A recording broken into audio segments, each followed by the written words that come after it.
പഠിക്കാത്ത കുട്ടികളെ പഠിക്കുന്ന കുട്ടികളെ എന്നൊക്കെ പറഞ്ഞിട്ട് മാറ്റി നിർത്തുക, കുട്ടികളെ എന്നിട്ട് ബ്രെയിൻ വാഷ് ചെയ്തുകൊണ്ടേയിരിക്കാം, കുറ്റപ്പെടുത്തിക്കൊണ്ടിരിക്കുക, വേറെ വേറെ ക്ലാസ്സിലേക്ക് മാറ്റുക, ഷിഫ്റ്റ് ചെയ്തിട്ട്.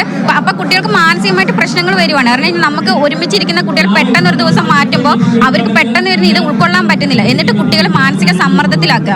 ഇങ്ങനെയാണ് ഇപ്പൊ ഈ കുട്ടി മരിക്കാൻ സംഭവം ഉണ്ടായത്. അങ്ങനെയാണ് പഠിക്കാത്ത കുട്ടികൾ എന്ന് പറഞ്ഞിട്ട് കാറ്റഗറൈസ് ചെയ്തിട്ട് വേറൊരു ക്ലാസ്സിലോട്ട് മാറ്റിയിട്ട് ആ കുട്ടിയെ ഇങ്ങനെ മാനസികമായിട്ട് കുട്ടി അപ്പളേ പറഞ്ഞു ഇത്രേ.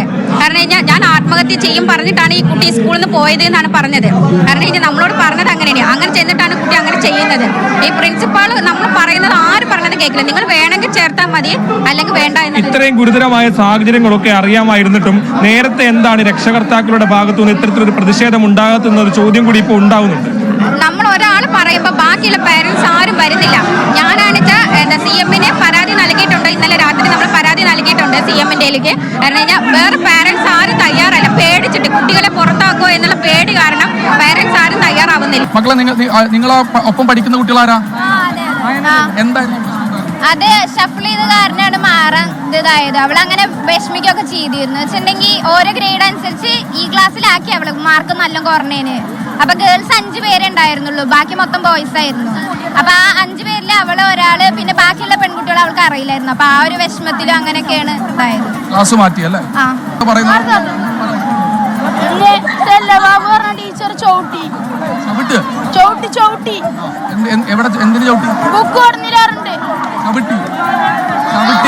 എന്നതടക്കമുള്ള പ്രതിഷേധമാണ് വിദ്യാർത്ഥികൾ ഒരു ഘട്ടത്തിൽ ഉയർത്തുന്ന. കുട്ടികൾക്ക് വീട്ടിൽ വന്നപ്പോൾ അങ്ങനെ ഒരു ഡള്ളായി ഒരു ഇതിലുണ്ടായിരുന്നു. കുറച്ച് കഴിഞ്ഞ് ട്യൂഷൻ ഉണ്ട്. ഇവക്ക് ട്യൂഷൻ പറഞ്ഞു കഴിഞ്ഞാൽ തൊട്ട വീട്ടിലെ കുട്ടി തന്നെയാണ് വന്ന് ട്യൂഷൻ പറഞ്ഞു കൊടുക്കുക. അവള് വന്നപ്പോഴാണ് ഇവള് മുകളിൽ പോയി നോക്കുന്നത്. അപ്പൊ അതുവരെ അവളെ കഴിക്കലും കാര്യങ്ങളൊക്കെ കഴിഞ്ഞിട്ടിരുന്ന് ട്യൂഷന്റെ സമയമായപ്പോൾ മോളിക്ക് പോയി. പിന്നെ അവൾ ആ കുട്ടി കയറി വന്ന് നോക്കുമ്പോഴാണ് ഇങ്ങനെ കാണുന്നത്. എനിക്ക് ഭയങ്കര സങ്കടമുണ്ട്.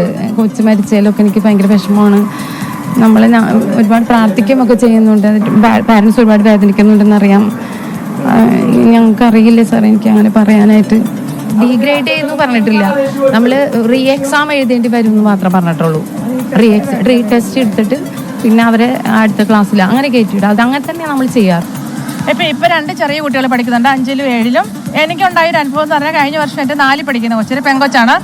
ആ കൊച്ചിനെ കഴിഞ്ഞ വർഷം സിസ്റ്റർ കാല് പിടിപ്പിച്ചു. ഈ വിഷയത്തിൽ ഇടപെട്ടിരുന്ന 3 സ്റ്റാഫുകളെ പുറത്താക്കണമെന്നായിരുന്നു. അത് ആദ്യം സസ്പെൻഷനാണ് പറഞ്ഞത്. ഞങ്ങൾ പറഞ്ഞത് ഡിസ്മിസൽ അല്ലാത്തൊരു കാര്യത്തിന് ശേഷമല്ലാതെ നമ്മൾ പിരിഞ്ഞു പോകില്ല എന്നുള്ളതാണ്. അതിന്റെ അടിസ്ഥാനത്തിൽ ഇവിടുത്തെ കോളേജ് മാനേജ്മെന്റ് നമുക്ക് ഡിസ്മിസൽ ചെയ്തു എന്ന് പറയുന്ന ലെറ്റർ നമുക്ക് നൽകിയിട്ടുണ്ട്.